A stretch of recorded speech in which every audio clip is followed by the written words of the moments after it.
बीते दिनों election commission of India ने बिहार में मतदाता सूची का गहन पुनरीक्षण प्रारंभ किया और तर्क ये दिया गया कि बिहार में बड़ी संख्या में घुसपैठिए हैं, तो नागरिकता की लोगों की जांच करनी आवश्यकता है ताकि हम मतदाता सूची में से जो बांग्लादेश के, जो पाकिस्तान के, ऐसे दूसरे देशों के नागरिक हैं उनको हटा सकें और हम इस मतदाता सूची को साफ सुथरा कर सकें।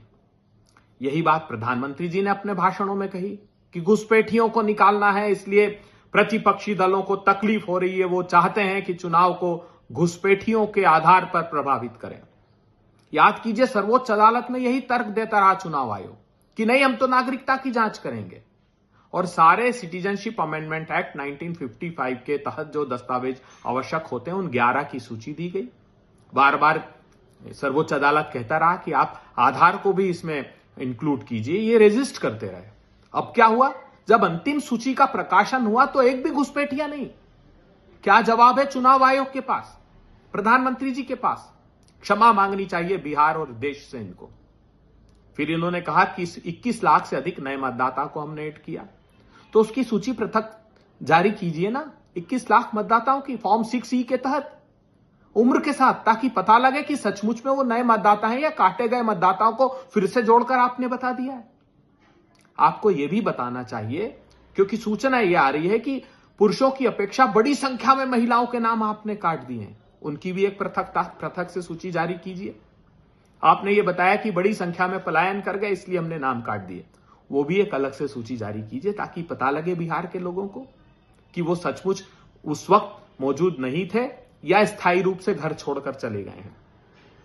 एक और बात आपने उसमें उल्लेख की है कि जिनकी मृत्यु हो गई उनके नाम काटे, तो क्या मृत्यु का प्रमाण पत्र लिया है या राज्य सरकार से कोई तस्दीक की है आपने? उसकी भी एक पृथक सूची जारी कीजिए।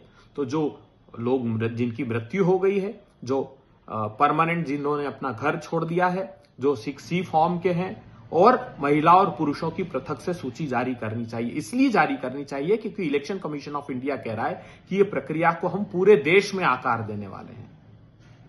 पहली बात तो इस सांप्रदायिक ध्रुवीकरण के लिए भारतीय जनता पार्टी, JDU और चुनाव आयोग ने मिलकर यह बात दुष्प्रचारित की कि बहुत बड़ी संख्या में घुसपैठिए आ गए हैं।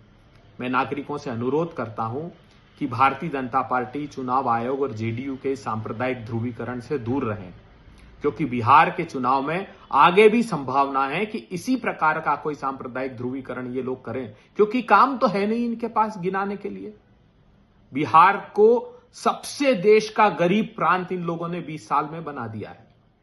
तो मैं आग्रह करता हूं बिहार के नागरिकों से कि आप सजग हो जाइए और जिनके नाम काटे गए, राजनीतिक दल तो उनकी विवेचना कर ही रहा है, हम लोग तो लगे हैं फिर से उसकी समीक्षा में, लेकिन नागरिक भी जिनके नाम कटे हैं उनको जागरूक होकर फिर से नाम अपने जुड़ाने चाहिए। अभी वक्त है और बिहार ने कभी हार नहीं मानी। बिहार सबक जरूर सिखाएगा। इस षड्यंत्र के खिलाफ बिहार मुखरता से बोलेगा और वो EVM के तहत बोलेगा। जब वो वोट देगा तब आपको मुखरता से इसकी आवाज सुनाई देगी। जो बिहारियों का अपमान करते हैं उनको बिहार दंडित जरूर करेगा।